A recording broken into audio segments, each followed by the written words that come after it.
What is going on YouTube? The video I'm making today is about my old shoebox. Everybody growing up collecting baseball cards had the old shoebox, and today I just want to go through some of these cards and just talk about the memories. I mean, honestly, every collector, every major collector, this is how we started out, collecting baseball cards. It was great when you were a kid. It was easy. Your mom could give you 50 cents. They'd get a pack and leave me alone. And everybody was into them. Everybody.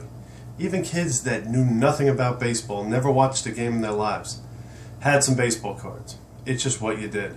And today I just want to look through and just kind of talk about some of the memories. I mean, and I'm sure this is going to spark some nostalgia with most of you guys out there. So, yeah, here we go.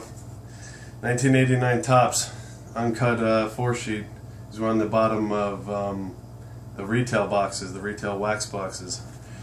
And, just looking through some of these, it's amazing. I mean, it's funny. Look at this. Dwight Gooden rookie card. Here we go. Oh, Don Mattingly, rookie 84 Topps. Love these. Darryl Strawberry rookie. There you go. Barry Bonds rookie 86 Topps. Jose Canseco 86 Topps. There you go. Bo Jackson rookie. I mean, it's so funny when I look at growing up in this steroid era and things like that. These two were the biggest names in the late 80s, early 90s. I mean, these guys were it, and of course Bo got hurt, with football. Jose, we all know what happened with, but I mean, if you asked me when I was 10 years old, I would have told you I could put my kids through college with these two cards. And get them for like $1 a piece on eBay these days. It's actually kind of sad. But that's what happened with our generation, is that we all saved these cards. We all saved them because we all thought they were going to be worth money. Just like the generation before us, man. Their cards are worth money. The cards my dad had in the 50s and 60s, they were flipping them, putting them in the spokes of the little bicycles, and all of a sudden, they find out later they're worth money. And we as kids thought, hey, if I hold on to my cards, they could be worth money too. We didn't realize it's not really the way it works. If everybody keeps their cards in pristine condition, of course the fact we also didn't know that they were being so mass produced in our era, that yeah, they were not going to hold value, not at all. This is great. This is actually the first set I really put effort into putting together when I was a kid, and I love this. The Fleer Provision set. The artwork on these I loved when I was a kid, and I'll just toss through them real quick. But yeah, this was a set of 12 that I just love these, and I still have them, obviously.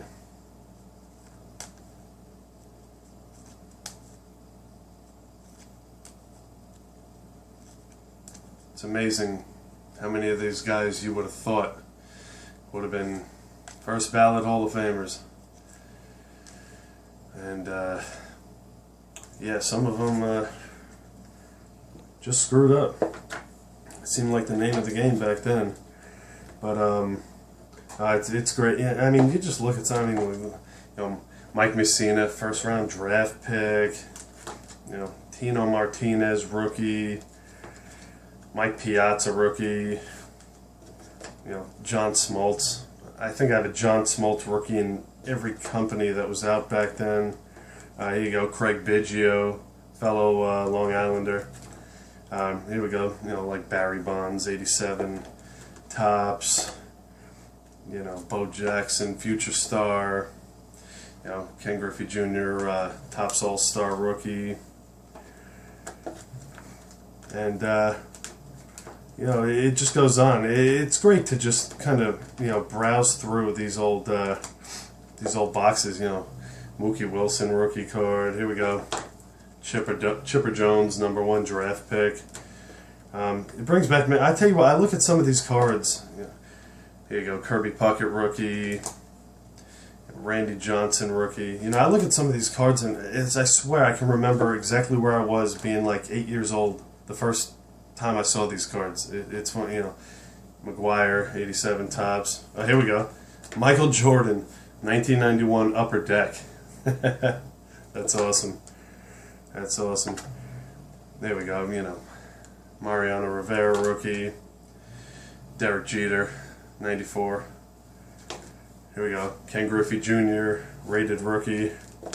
And then there are ones that, little sets that I never completed, but I always held on to some. Remember these? I think these were 1980, these famous feats. These were great, because, of course, anybody watching my videos knows I love the vintage and the old school players, and that's what these represented, you know? Told you a little story about these old school players. Stuff like this was great, you know? Breezing through some of these. Remember these? Super Veterans. Showing you the early picture and the modern picture. I have a couple of those in here. Here's a Pete Rose, Mike Schmidt. Here we go. How about a Roy Hobbs? That is awesome. Yeah. Oh, 3D Superstars Kellogg's. Got Goose and Ron Guidry. These bring back memories. I'd sit there and browse through this box forever. It's funny, this one I actually picked up for $1 at one point, and it's just because I love the name. Here we go. How about a 74 tops Mike Tyson? Yeah, former heavyweight champion of the world, right? And this one has some great memories. Now, this is a 73 tops Lou Gehrig, all-time Grand Slam leader. Anybody who grew up in my generation knows the Goonies. Goonies was one of the best movies. You watch that movie, the scene where they're in the cave and Mikey takes the baseball card out of Chester Copperpot's book and he says, Lou Gehrig? Watch that movie again. That's actually this card, the 73 tops Lou Gehrig. Now, a couple of these actually were not from my childhood. These are a couple of these are ones that I had bought later. These are cards I wanted as a kid, but unfortunately did not get as a kid, so got them later. This one is honestly, it's the face of modern baseball cards. You got to think of this when you think of modern baseball cards, and that's obviously the 1989 Upper Deck Ken Griffey Jr. rookie. Issue 1, card number 1, first Upper Deck card. And this card, got to watch the language on this one, but most people watching my video, I'm sure, know the infamous Billy Ripken error card. If you don't know what it says on the barrel of that bat, look it up. Look it up. But that's a great one. Here's a card I love.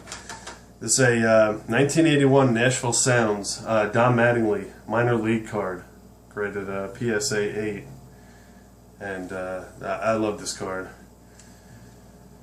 This is one I picked up a long time ago. I was at like a flea market with my dad, and I happened to see this, so I just scooped it up real quick. It's a Upper Deck 93 Derek Jeter rookie prospect card. That's another great one. Stuff like that.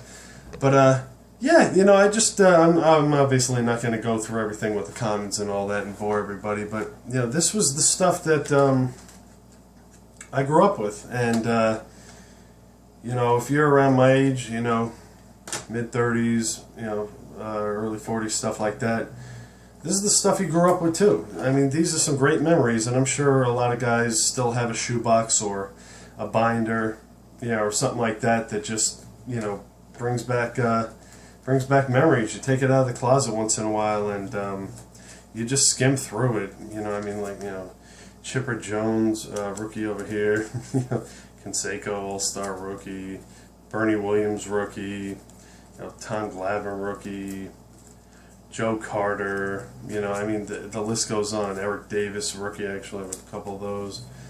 You know, it's just, like I said, it's just great memories. You know, Jim Abbott, first round draft pick, Al Leiter, future stars, Gary Sheffield, rated rookie, Dave Magadan, future stars. You know, it's like I said in the beginning. This is how we started out. This was our world, you know. And like I said, when I was a kid, this was it.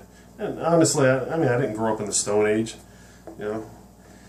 We had VHS, we had Nintendo, we had stuff to do, you know, but it didn't matter, man. Everybody had baseball cards. And then slowly but surely, it started dying down. I'd say 91 seemed like the biggest period of time when everybody you knew had baseball cards. By 92, it started slowing down a little. By 93, it was almost dead. And by 94, you never even heard people talking about baseball cards. But I honestly never lost that, just, I guess, passion I had for collecting them.